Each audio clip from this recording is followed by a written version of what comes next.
আমরা এক বছরে, এটা আমাদের বাস্তবতা, আমরা এটাকে মানে লুকানোর কিছু নাই যে এক বছরে আমরা যথেষ্ট রাজনৈতিক শক্তি অর্জন করতে পারি নাই, যেটা দিয়ে সংসদে আমাদের প্রতিনিধি পাঠানোর মতো। আমরা হয়তো ভোট শেয়ার বেশি পাইতাম, আমরা তো 30 আসনে নির্বাচন করেছি, 3.21% ভোট পেয়েছি। আমরা যদি 300 আসনে নির্বাচন করতাম, আমার ধারণা এটা 12 থেকে 15% আমরা ভোট পাইতাম। বাট আমাদের হয়তো একজন বা দুইজন সংসদ সদস্য যেতে পারতো অথবা যেতে পারতো না, এটা আমাদের স্বীকার করতে কোনো অসুবিধা নেই।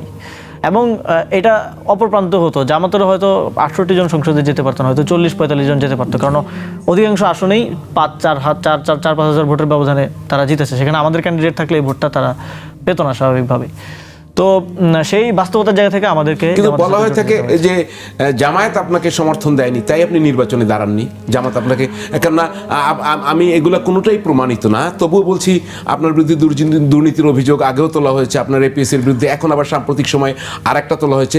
আমি সেগুলো কিন্তু উদাহরণ হিসেবে বলছি। না দেখেন, অভিযোগ যদি বলেন তাহলে জামাতের সব প্রার্থীর বিরুদ্ধে অভিযোগ আমি আপনাকে এনে দেখাইতে পারবো।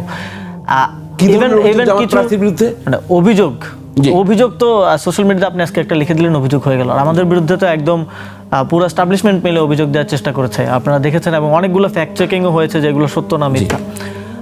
আবার দেখবেন যে ঋণ খেলাপি, কিন্তু আমরা ঋণ খেলাপি নিয়ে যখন আমরা কাজ করি নির্বাচনের আগে, আপনার মনে থাকতে পারে আমরা খুব সোচ্চার ছিলাম ঋণ খেলাপিদের। আমরা তখন দেখেছি জামাতের থেকেও তো 3-4 জন ঋণ খেলাপি নির্বাচনে অংশগ্রহণ করেছেন। তো এইটা সত্য না যে এই অভিযোগের কারণে বা এইগুলোর কারণে।